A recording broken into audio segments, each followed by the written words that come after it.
भगवान की जय। मुझे लगता है कि जितनी संख्या बैठी है उसके हिसाब से और थोड़ा और जोर से आप जय घोषण बोलने का प्रयास करें। प्रेम से बोलिए श्री सच्चिदानंद भगवान की, श्यावर रामचंद्र भगवान की, बोले वृंदावन बिहारी लाल की जय। जय श्री राधे, जय जय श्री राधे, जय जय श्री राधे श्याम।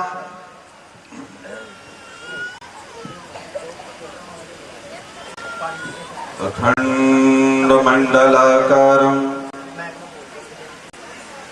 व्याप्तं येन चराचरं आनंद रूपाय विश्वोत्पत्त्यादि हेतवे तापत्रय विनाशाय श्री कृष्णाय वयं नमः।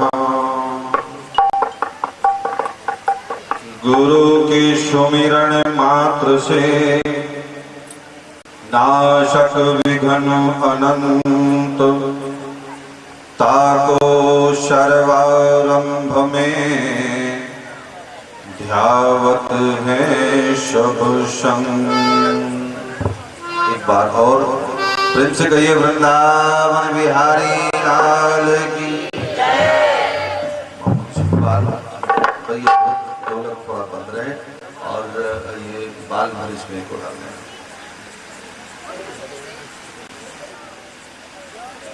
श्री नारायण की पावन पवित्र छत्र छाया में उच्चस्थ श्री आदरणीय श्री राम कुमार जी महाराज, भाग्योदेन बहु जन्म समर्जितेन, जब जीव के बहुत जन्मों के कोई भाग्य कोई पुण्य उदय होते ही प्राप्ति होती है। इसमें संदेह नहीं है कि हम सब लोग यहाँ पर बहुत ही भाग्यशाली हैं, क्योंकि हम लोगों को ये सत्संग की प्राप्ति हो रही है।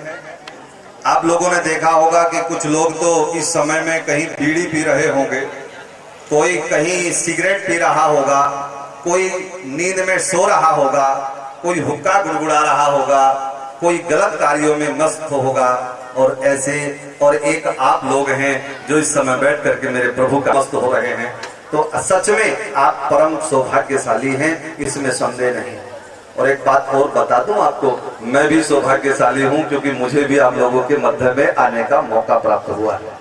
मुझे भी ये सौभाग्य प्राप्त हुआ है। मैं साधुवाद देना चाहूंगा अपने डॉक्टर रमेश चंद जी को, जसमोर निवासी, कि जिनके माध्यम से आज मुझे भी यहाँ पर आने का ये सौभाग्य प्राप्त हुआ।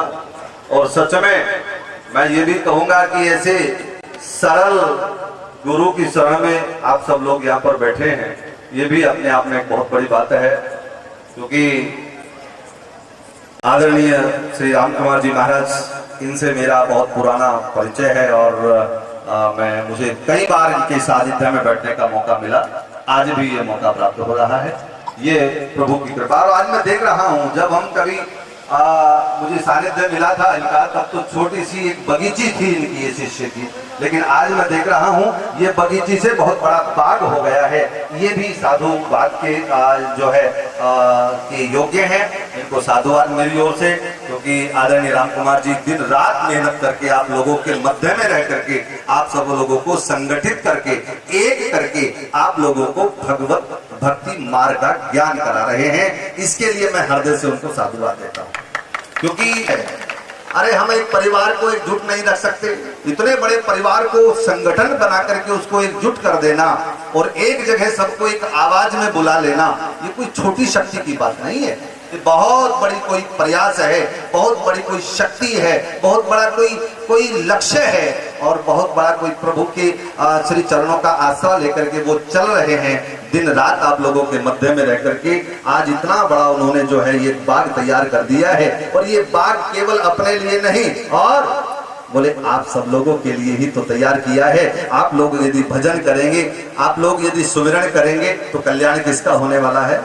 आप ही का कल्याण होने वाला है। आप सब लोगों के कल्याण करने के लिए, आप सब लोगों का कल्याण चाह करके उन्होंने अपना कुछ नहीं है। अरे अपना तो मैं देखता हूँ इसी भेष में, मैं उनको आज से 10 साल पहले देखता था और इसी भेष में आज भी साधारण बैठे हैं, सरल बैठे हैं। और सच बताऊं अन्यत्र गुरुओं के पास चले जाओ तो मैंने देखा है लोग शिष्य आते हैं चरणों में गिर जाते हैं, लेकिन आज मैंने एक अद्भुत दृश्य देखा है मेरे भाई बहनों। आपको बताता हूं कि जिस समय मैं यहाँ आया मैं देख रहा था कि लोग आ रहे थे और आदरणीय राम कुमार जी उनको अपने चरणों में नहीं डाल रहे थे और उनको अपने हृदय से लगा रहे थे और दोनों हाथों से उनको अपनी बगल में भर करके, अपनी बगल में लेकर के उनको जो है ऐसे मिल रहे थे जैसे दो भाई मिल रहे हो, जैसे दो भाइयों का मिलन हो रहा हो। मैं ये अद्भुत दृश्य देखा।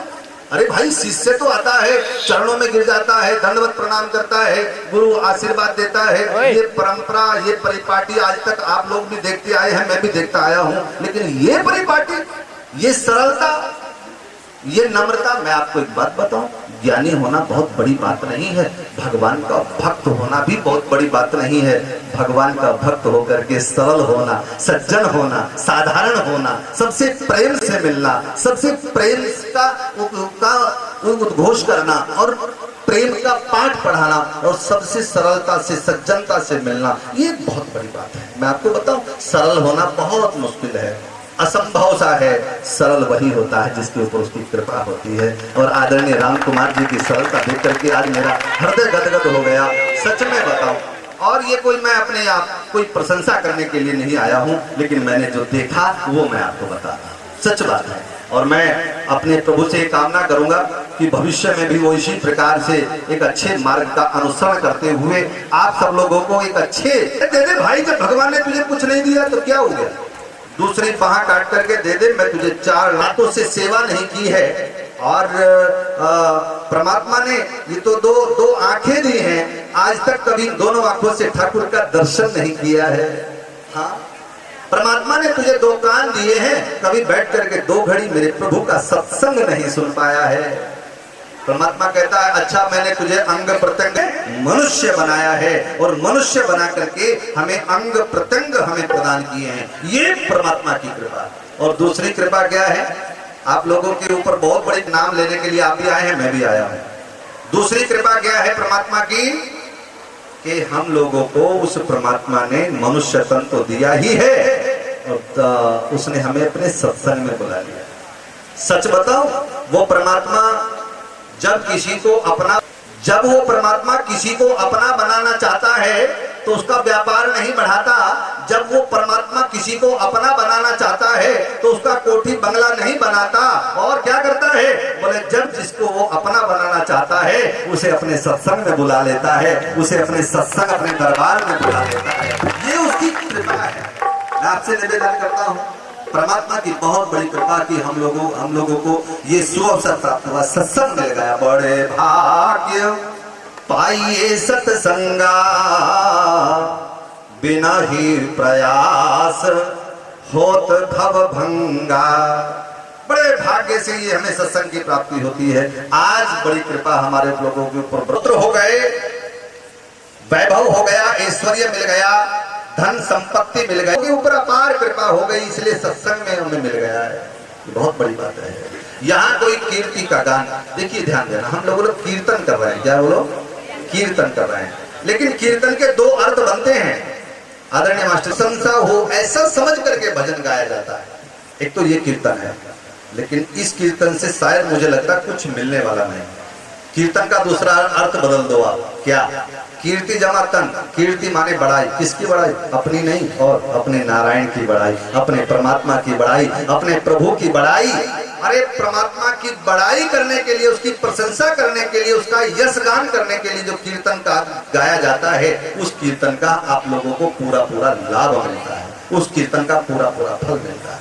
मेरा निवेदन आपसे कि प्रभु आप लोग जब भजन सुनाने आए हैं मंच पर, तो लोगों को सुनाने नहीं आए, ध्यान देना। पहले आपसे धारणा कि हम आपको सुनाने नहीं आए, और बोले हम अपने मालिक को रिझाने आए हैं। अरे वो रिझ गया तो दुनिया अपने आप रिझ जाएगी, दुनिया अपने आप हमारी हो जाएगी। हम तो अपने प्रभु को रिझाने आए हैं, दुनिया को रिझाने के लिए। चलो तो सब रिझ जाएंगे, क्योंकि जहाँ पर कृपा राम की होई कृपा करही सब कोई। जिसके ऊपर प्रभु कृपा हो गई साहब, उसको दूसरी संसार की कृपा। यहाँ कोई किसी का ऐश्वर्य नहीं देखा जाता। प्रभु के दरबार में केवल भक्ति देखी जाती है, केवल भावनाएं देखी जाती हैं। क्योंकि डालो, हो सकता है कि ये जो जल है ये शुद्ध हो जाए। आप मुझे ये क्यों कह रहे हो कि आप जल में अपना पैर डालो? तो राम जी ने कहा, सबरी जात मैं किसी के वैभव को नहीं देखता, किसी के पद प्रतिष्ठा को नहीं देखता, कोई कितना पढ़ा लिखा है ये भी नहीं देखता। मैं तो केवल मेरा एक ही रिश्ता है। कौन सा बोलो? कौन सा? एक मोह कर भक्ति कर नाता। मेरा तो एक भक्ति से नाता है। जो भक्त भक्ति की भावना लेकर के मेरे दरबार में आया है, मेरा उसी से संबंध है। प्रेम से बोलो जय श्री कृष्ण। सभी की आवाज आनी चाहिए, जय श्री कृष्ण। मेरा केवल भक्ति से नाता है, मेरा केवल संबंध और कुछ नहीं है। मैं दुर्योधन बहुत बड़ा धनवान है, मैं उसके 56 भोग त्याग देता हूं और सबरी के घर में जाकर के झूठे का फल मिलता है। मेरा आपसे निवेदन कि देखो, हमारी भावनाएं पवित्र हो, हमारी सोच अच्छी हो। किसी ने कहा सत्संग में जाकर के क्या मिलेगा? आज नोट करना, ये सत्संग से मिलता क्या है? सत्संग में जाकर मिलेगा क्या? अरे भाई, सत्संग में शांति मिलेगी। आप लोगों से निवेदन कि संसार में आज तक कहीं किसी बाजार में शांति दिखाई नहीं देती। आप बाजार में शांति खरीद, बोलो ना जी, बोलो अच्छा नहीं खरीद सकते ना, क्योंकि हम लोगों ने देखा करोड़पतियों को देखते हैं हम तो फिर भी शांति में है साहब। और उनकी तो कोठी है, एसी लगा है, लाइट नहीं भागती पल भर के लिए। हाँ, खाने को सारे व्यंजन है, सारे पदार्थ हैं, लेकिन फिर भी नींद की गोली लेकर के वो लोग सोते हैं। और लोग सोचे, ध्यान से सुने, अग्नि देवता, जल देवता, वायु देवता और जो है ये सब देवता आप लोगों के भी वश में सारे देवता हैं। रावण के वश में कौन देवता था? पवन देवता उसके वश में थे। पवन मतलब हवा, हवा देवता वाले जो पवन देवता हैं वो उसके वश में थे। आप लोगों के वश में भी है ये पवन देवता। कैसे? ये गैस खोलो और एक मिनट चलाओ और तुरंत अग्नि देवता प्रकट हो गए साहब। अग्नि देवता को आप जहां चाहें, अभी आप सोचे कि अग्नि देवता यहाँ दिखाई देने चाहिए, प्रकट होने चाहिए, आप तिल्ली जलाओ, किसी कूड़े में लगाओ और वो तुरंत अग्नि देवता बोलो प्रकट हो गए। रावण के वश में कौन सा देवता? और बोले जल देवता है। हाँ, जल देवता रावण के वश में है। मेरे भाई बहनों, हम सब लोगों के वश में भी जल देवता है साहब। ये टंकी खोलो तो गर्म पानी निकलने लगेगा। और दोस्तों, रावण के वश में सारे देवता है और उसका मन अपना खुद का वश में नहीं है, यही अंतर है। आज के मनुष्य के पास सारे देवता वश में हैं, कैद में हैं। आप अग्नि देवता को जब चाहो प्रकट कर लो, जल देवता को बंद हुआ और तार जोड़ दिए गए, झट से पानी प्रकट कर लिया गया। मेरा कहने का वहां भी जल देवता, अग्नि देवता आए, सारे देवता आप लोगों के वश में हैं। जब चाहो जब प्रकट कर लेते हो। और रावण भी जब चाहे जब अपने उन देवताओं को बाहर निकालता है, कैद में डाल देता है। लेकिन एक कमी रह गई रावण के पास, क्या? बोले अपना मन जो है उसका खुद का वश में नहीं रहा, पर नारी को उठा करके ले आया, बस ये गलती कर दी, अपना मन वश में नहीं कर पाया। आज के मनुष्य के पास सारे देवता वश में हैं, लेकिन कहने का वाला से होती है, सत्संग से होती है। आज आपका ड्राइंग रूम सेट है, हाँ जी के ना जी, आपका बेडरूम सेट है, आपका घर सेट है, आपके बच्चे भी सेट हो गए, आपका घर भी सेट हो गया, पर आज तक मन सेट नहीं हो पाया, मन अपसेट रह गया। अच्छा, मन की सेटिंग बहुत जरूरी है मेरे भाई। मन की सेटिंग सत्संग से होती है। मन को सेट करना है तो सत्संग उसका माध्यम है। सत्संग के बिना ये मन कभी किसी का सेट आज तक हुआ है और ना बोलो हो। सत्संग वो माध्यम है जिससे